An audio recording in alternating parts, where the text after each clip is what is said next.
Assalamualaikum warahmatullahi wabarakatuh.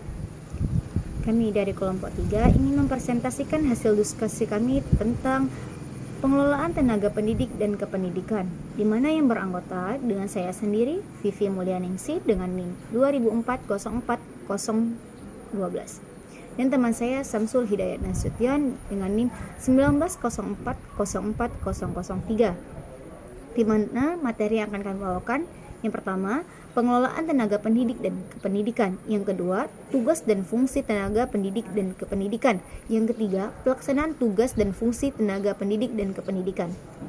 Baiklah, yang pertama, pengelolaan tenaga pendidik dan kependidikan. Tenaga pendidik atau personel pendidik adalah orang yang terlibat dalam tugas-tugas pendidik, yaitu para guru atau dosen sebagai pemegang utama atau manajer, administrator, para supervisor, dan para pegawai. Tenaga pendidik adalah anggota masyarakat yang bertugas membimbing, mengajar, atau melatih peserta didik. Yang kedua, tugas dan fungsi tenaga pendidik dan kependidikan.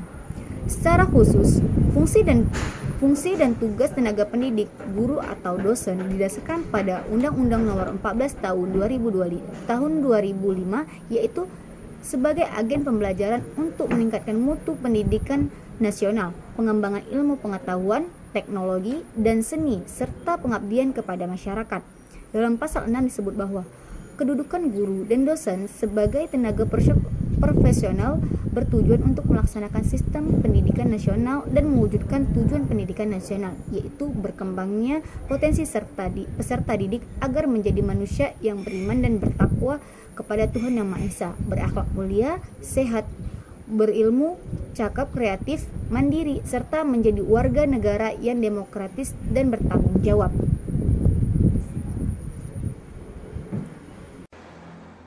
Baik, di sini saya akan melanjutkan pembahasan dari kelompok kami, yaitu unsur jabatan tenaga kependidikan. Nah, unsur jabatan tenaga kependidikan ini dibedakan menjadi 3, yaitu yang pertama, tenaga struktural atau tenaga kependidikan yang menempati jabatan-jabatan eksekutif umum atau pemimpin maupun tidak langsung atas satuan pendidikan. Contohnya yaitu kepala sekolah, wakil kepala sekolah, urusan kurikulum, kesiswaan, sarana prasarana, dan pelayanan khusus. Yang kedua yaitu tenaga fungsional, yaitu tenaga kependidikan yang menempati jabatan fungsional, yaitu jabatan yang di dalam pelaksanaan pekerjaannya mengandalkan keahlian akademis kependidikan. Contohnya yaitu guru bimbingan penyuluhan atau konseling, pengembangan kurikulum dan teknologi kependidikan, pengembangan tes, dan pustakawan. Selanjutnya yaitu tenaga teknis kependidikan, yaitu tenaga kependidikan yang dalam pelaksanaan pekerjaannya lebih dituntut kecakapan teknis operasional atau teknis administrasi seperti laporan, teknisi sumber belajar, pelatih olahraga, pelatih kesenian dan keterampilan, dan petugas TU. Selanjutnya yaitu pelaksanaan tugas dan fungsi tenaga pendidik dan kependidikan. Studi terbaru yang dilakukan oleh Ayubi dan Wibowo tahun 2020 tentang pelaksanaan tugas dan fungsi manajemen pendidik dan kependidikan, yaitu menemukan bahwa manajemen pendidikan dan kependidikan terdiri dari yang pertama perencanaan, yang kedua perekrutan, yang ketiga penempatan kerja, yang keempat kompensasi, yang kelima pembinaan dan pengembangan, dan yang keenam mengevaluasi. Yang pertama yaitu perencanaan manajemen pendidik dan tenaga kependidikan. Perencanaan manajemen tenaga pendidik dan kependidikan yaitu pengembangan strategi dan penyusunan tenaga pendidik dan kependidikan sumber daya manusia yang komprehensif guna memenuhi kebutuhan organisasi di masa depan. Menurut Siagian tahun 2008 bahwa aktivitas interventarisasi merupakan cara mengetahui sumber daya manusia yang sudah ada di dalam organisasi.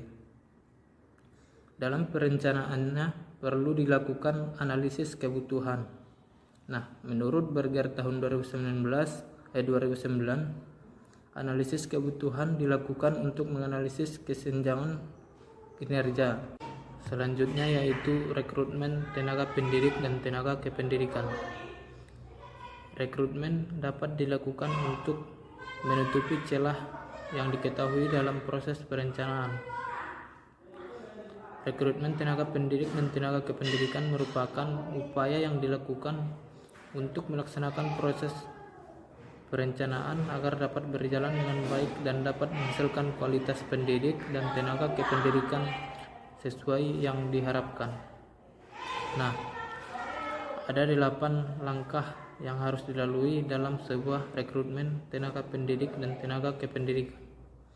Yang pertama yaitu penerimaan surat lamaran, yang kedua penyelenggaraan ujian, yang ketiga seleksi wawancara, yang keempat pengurangan latar belakang pelamar dan surat referensi, nomor 5 evaluasi kesehatan, nomor 6 wawancara oleh manajer yang akan menjadi supervisor, yang ke-7 pengakuan pekerjaan, dan yang ke-8 keputusan lamaran.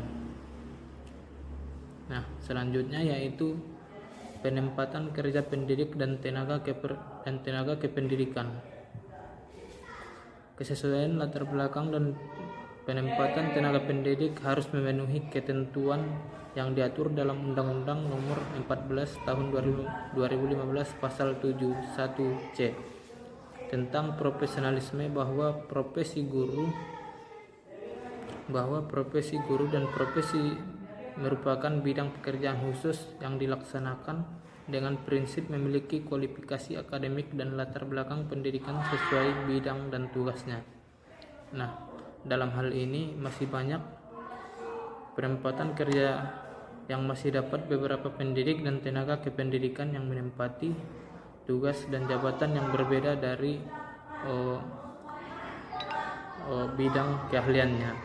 Misalnya, seseorang guru bahasa Inggris masih ada yang mengajar sebagai guru teknologi informasi komunikasi dalam sebuah sekolah. Selanjutnya yaitu kompensasi tenaga pendidik dan tenaga kependidikan. Kompensasi sendiri sangat penting di dalam pengelolaan tenaga pendidik dan tenaga kependidikan untuk memenuhi kesejahteraan dan kepuasan kerja bagi guru. Kompensasi penting bagi guru sebagai individu karena besarnya kompensasi mencerminkan besarnya kompensasi pekerjaan mereka juga. Disebut sebagai bentuk penghargaan yang diberikan kepada guru sebagai kontribusi yang mereka berikan kepada sebuah sekolah. Kompensasi bukan hanya tentang gaji, tetapi tempat yang nyaman, komunikasi dengan keluarga yang baik akan membuat guru tetap bertahan di dalam sebuah sekolah. Selanjutnya, pembinaan dan pengembangan pendidik dan tenaga kependidikan. Pengembangan kompetensi baik pedagogik maupun profesional yang umum dilakukan saat ini adalah guru aktif dalam kegiatan kelompok kerja guru atau KKG untuk terus meningkatkan kompetensi.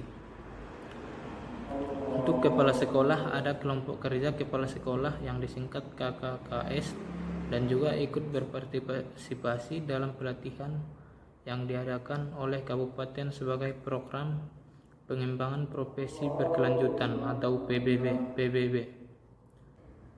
Selanjutnya yaitu evaluasi pendidik dan tenaga kependidikan. Pada keputusan Menteri Pendidikan Nasional RI nomor 28 tahun 2010 tentang pedoman penugasan guru sebagai kepala sekolah disebut EMASLIM atau pendidik, pengelola, pengurus, pengawas, pemimpin, inovator, dan motivator.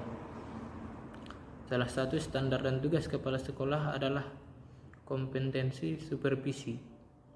Kompetensi tersebut yaitu yang pertama, merencanakan program supervisi akademik dalam rangka peningkatan profesionalisme guru. Yang kedua, melaksanakan supervisi akademik guru.